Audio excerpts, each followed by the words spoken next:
মারা নাই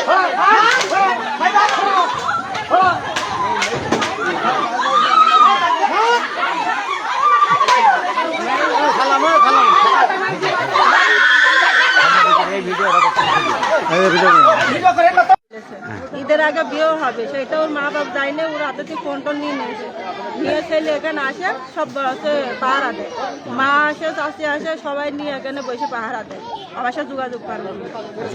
আপনার নাম কি? শ্যামলী। আপনার পিতার নাম?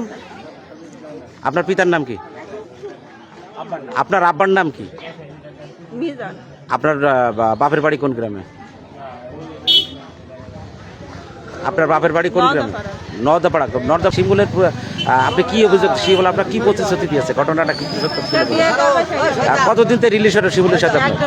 জি, 1-1.5 বছর রিলেশন। এরপর তো আপনার কোনো প্রমাণ আছে শিমুলের সাথে আপনার রিলেশন আছে? কি ও আমার ফোন লগইন রেখে সব ডিলিট করেছে, ডিলিট করে দিয়েছে? কোনো প্রমাণ নেই শিমুলের, আর শিমুলের সাথে তো আপনার রিলেশন? হোয়াটসঅ্যাপের ওসব প্রমাণ আছে, ফোন তো নিয়ে নিয়েছে। কারা নিয়ে নিয়েছে? ওই শাশুড়ি। তা সেটা কি আপনি নিয়ে আমাদেরকে দেখাতে পারবেন যে শিমুলের পক্ষে? ফোনটা চান সব আছে না, আপনি চাই নেবেন, আমি চাবো না। কারণ কি কি প্রমাণ আছে আপনার কাছে একটু বলেন। ভয়েস কল আছে আর কি কি প্রমাণ আছে, ও সব ডিলিট করেছে, আর আছে ভয়েস কল বলে হোয়াটসঅ্যাপে এইসব আছে। আপনার 2টা সন্তান তাই তো? আপনার স্বামী বিদেশে থাকে? বিদেশ থাকে, আমার শ্বশুর বাড়ির এখানে বনাবনিত। আচ্ছা, শ্বশুর বাড়ির দিকটা আপনাদের বনাবনিত নেই? বনাবনিত নেই, আর আমাকে দেখতে পারে না। কেন বনাবনিত নেই কেন? বনাবনিত নেই, আমি নরম সংসারে সবসময় অশান্তি, অনেক বাড়ি বাদ দেওয়ার চেষ্টা করে। আপনার স্বামী কত বছর বিদেশ আছে? এই 2.5 বছর হচ্ছে। যেই ঘটনাটা ঘটে গেছে আপনার স্বামী কি জানে? জি জানে। তাকে কিভাবে জানলো একটু যদি বলতেন। আমি জানি সে কোন জায়গায় শুনেছে, কোথাও থেকে শুনেছে যে আপনার সাথে তা সম্পর্ক আছে শিমুলের, এরকম কিছু শুনেছে? জি। এখন আপনি কি চাচ্ছেন? এখন তারা তো আমার বাড়ি রাখবে না, মানে বাড়ি শ্বশুর বাড়ির লোক আপনাকে রাখবে না, যেহেতু এরকম একটা ঘটনা ঘটলে কেউ রাখতে চায় না। আপনি এখন কি করতে চাচ্ছেন? এখন আমি ওর বাড়ি যাবো, ওরা তো আমার হুমকি দিচ্ছে যে মাই চালাবে। সেটা আপনার ব্যক্তিগত ব্যাপার, এটা আমাদের না। আপনি কোথায় যাবেন এটা আমরা বলতে পারি না। শুধু জাস্ট এমনি রিলেশনশিপ নাকি অন্য কিছু, তার আর অন্য কিছু হয়েছে? হ্যাঁ, সব ফিজিক্যালি কোনো সম্পর্ক আছে ছিল? ও বিয়ে করবে, খালি ওর বাপরে আটকে ধরেছে। আপনার বাড়ি কি শিমুল আসতো? জি আসে। কতবার এসেছে এরকম কিছু আপনার ডকুমেন্ট আছে? ছেলেদের ডাক দেন, ওরাই বলবে। আমার ছেলে ভিকটিম শ্যামলী যে অভিযোগটা আপনাদের শিমুলের পরে দিয়েছে, তার সাথে 1.5 বছরের সম্পর্ক আছে এবং তার দোকানে লেনদেন করতো তিনি। এই যেভাবে দোকানদার আর কাস্টমারের মধ্যে একটা সম্পর্ক জড়িয়ে যায়, তা সেই হিসাবে বলছে আমার 1.5 বছরের শারীরিক সম্পর্ক হয়েছে। তো এই একটা অভিযোগ দিয়েছে, এটার কতটুকু সত্য আপনাদের শিমুলের কাছে আমরা জানতে চাচ্ছিলাম। যেহেতু শিমুলকে একটু হাজির করবেন, আমরা কথা বলবো। আপনি এই বিষয়ে কি বলছেন বলেন। বিষয়টা আসলে আপনারা তো ওখানে অন্যান্য লোকজনের সাথে শুনলেন, এবং গ্রামের স্থানীয় ব্যক্তিবর্গ ছিল, পাড়া প্রতিবেশী ছিল। এখানে কিন্তু এই ধরনের কোনো ঘটনা নেই। ওদের বাড়ির সামনেই একটা দোকান আছে, মুদিখানার দোকান। এই দোকানে ওরা দীর্ঘদিন যাবৎ সদাইপাতি নেয়, ঠিক আছে। ইতিমধ্যে ওদের 22,000 টাকা বকেয়া, ওই মহিলার 22,000 টাকা বকেয়া হলে দীর্ঘদিন যাবৎ দিচ্ছে না। এই সময় ওরা টাকাটা চায় ওদের কাছে, যে টাকাটা আমাদের দিতে হবে।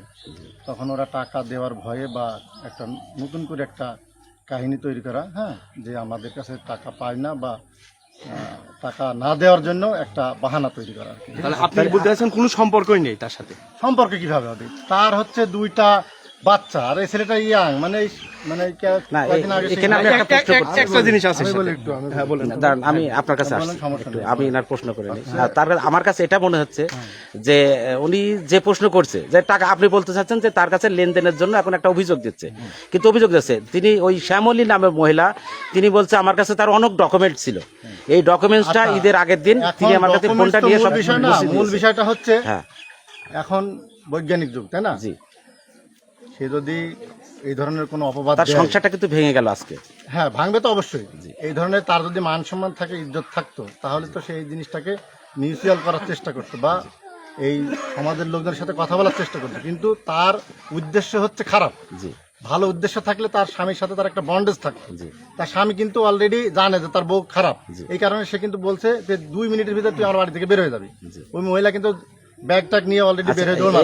আচ্ছা, ঠিক আছে, আপনার ওনার কাছে যদি সত্যি হয়ে থাকে ওই মহিলা ডিএনএ টেস্ট করাক, মেডিকেল করাক, মেডিকেল ফরেনসিক রিপোর্ট করাক।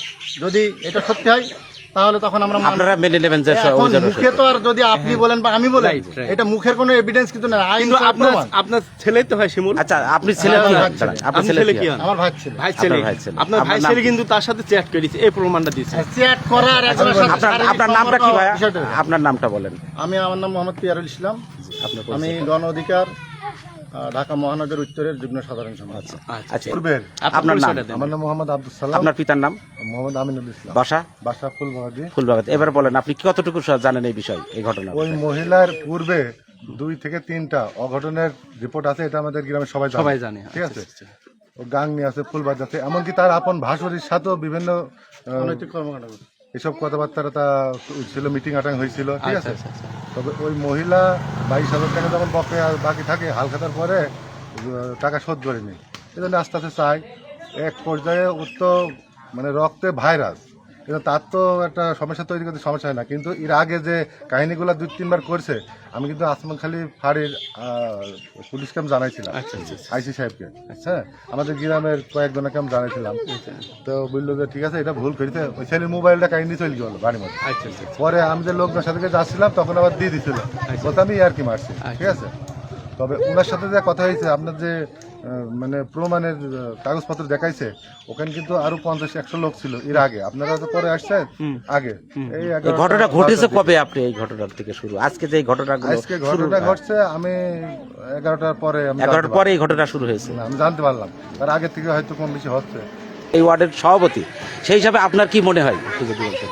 এই মেয়ের ঘটনা আর 2-3 জায়গায় এরকম হয়েছে, বুঝলেন। এই মেয়েটাই বদমাইশ, হ্যাঁ। মেয়েটার বদলে।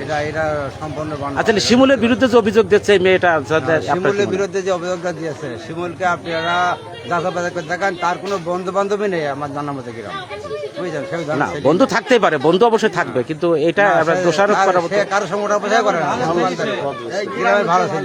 ভালো ছিল। এখন আপনারা কি চাচ্ছেন আমাদের একটু জানার বিষয়টা নিয়ে কি করতে পারেন? সমাধান কি চাচ্ছেন? সমাধান হয় না।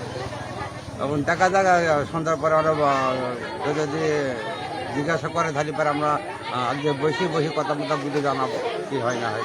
তাহলে আপনি এই এলাকার জনপ্রতিনিধি, এই বিষয় নিয়ে আমরা যেটা জানতে পারলাম, যতটুকু দোষী এবং নির্দোষী যেটা এরা যে দাবি করছে, ছেলেরা যে আমাদের ছেলে নির্দোষ, মেয়ে বলছে আমার সাথে তার এরকম সম্পর্ক। এখন আপনি জনপ্রতিনিধি হিসাবে এর কি সুরাহা চাচ্ছেন? এখন আমার জানার মধ্যে ছেলেটি অত্যন্ত ভদ্র, শিক্ষিত ছেলে, ভদ্র ছেলে। তো ইতিপূর্বে তার কোনো দোষারোপ আমরা এখানে পাইনি। মেয়েটার এর আগেও আমি একাধিকভাবে একটা সালিশি করছি, এই বিষয়ে সত্যতা ততটা মনে হয় না। যে কারণ সেটা খুব ভদ্র ছেলে, ইয়াং ছেলে, অল্প বয়সের ছেলে, ভদ্র ছেলে। হ্যাঁ, তো আমরা হয়তো যদি একটু সময় পাই বা দুই পক্ষ যদি আমাদের কাছে আসে, আমি একটু যাচাই বাছাই করে দেখে বিষয়টা আমরা একটু মনে হয় নিরসন করতে পারি গ্রাম্যভাবে এটা গ্রাম্যভাবে। জি জি। আমরা উপস্থিতি শিমুলের বাড়িতে এসেছিলাম এবং শিমুলের বাড়ির সামনে এসে আমরা কথা বললাম জনগণের সাথে। তারা উপস্থিত যারা যে তথ্য আমাদেরকে দিয়েছে সেটা এরা ভিত্তি বলছে, এরা সম্পূর্ণ মিথ্যা বানোয়ার, ঠিক সেই একটা দাবি এরা চাচ্ছে। আসলে ছেলেকে আমরা পাই নাই, ছেলে বাসায় নাই, ওরা বলছে ছেলে নাই। আসলে কতটুকু সত্য তার এখনও আমরা যাচাই করতে অক্ষম, আমরা দেখারও চেষ্টা করছি। আসলে অনেক উপস্থিতি এখানে আছে, আমরা আমাদের সাথে বিহেভ করছে, আমরা সেটা দেখানোর চেষ্টা করছি। আসলে ছেলেকে পাই নাই আমরা।